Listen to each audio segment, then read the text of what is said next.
दोस्तों, Hindi live stories में आज आपके लिए एक ऐसी कहानी लेके आए हैं जो आपको जिंदगी का एक बड़ा सबक देगी। तो चलिए शुरू करते हैं एक हाथी की कहानी जिसे अपनी ताकत पर बहुत घमंड था। बहुत समय पहले की बात है। किसी जंगल में एक हाथी रहता था। उसे अपने शरीर और अपनी ताकत पर बहुत घमंड था।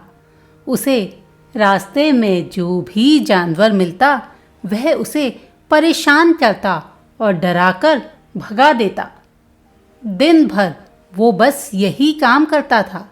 अपने रास्ते में आने वाले हर जीव जंतु को वो हाथी परेशान करता था और जंगल के सभी जानवर उससे नाराज रहते थे। हाथी को बहुत समझाने के बाद भी हाथी की ये हरकतें ठीक नहीं हो रही थी। अपने शरीर पर घमंड बढ़ता ही जा रहा था।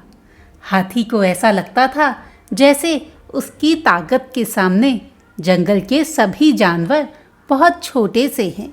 एक दिन उसने रास्ते में पेड़ पर एक तोते को बैठे देखा और उसे अपने सामने झुकने के लिए बोला।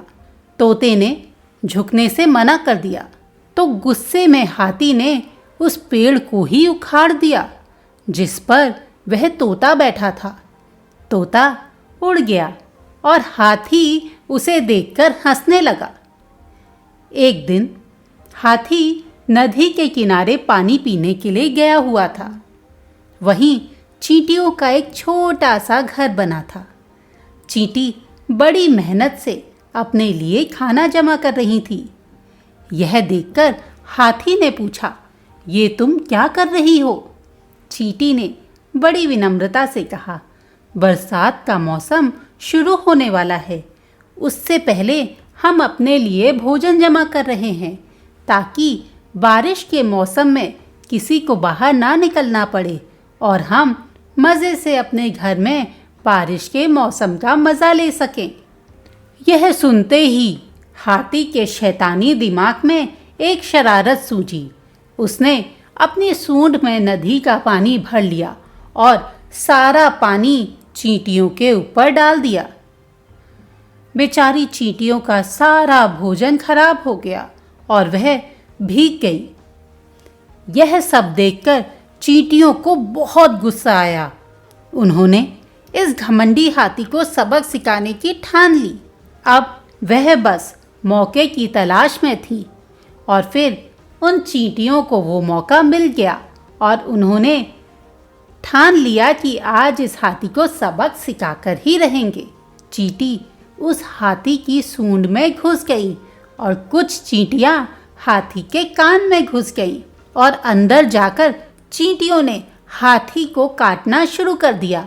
हाथी दर्द के मारे जोर जोर से रोने लगा और मदद के लिए पुकारने लगा, बचाओ बचाओ।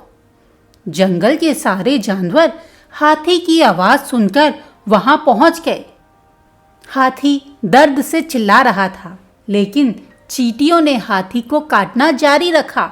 वह उसके सारे बुरे बर्ताव की उसे सजा दे रही थी।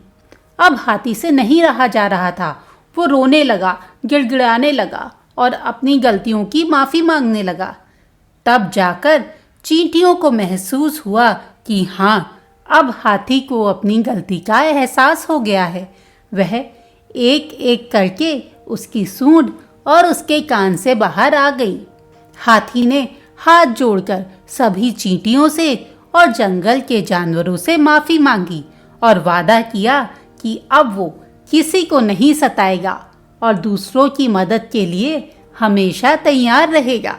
ऐसा वादा करके हाथी वहां से चला गया और सभी जंगल के जानवर खुश हो गए। दोस्तों, इस कहानी से हमें यह सीखने को मिलता है कि हमें घमंड कभी नहीं करना चाहिए। भले ही हमारे पास ज़्यादा ताकत हो या पैसा या ज्ञान, हमें किसी भी बात का घमंड नहीं करना चाहिए। हमें हमेशा दूसरों की मदद के लिए तैयार रहना चाहिए। ये कहानी आपको कैसी लगी मुझे ज़रूर बताइएगा। स्टोरी पसंद आई है तो इसे लाइक कीजिएगा और अभी तक चैनल से नहीं जुड़े हैं तो मेरे चैनल को सब्सक्राइब कीजिएगा।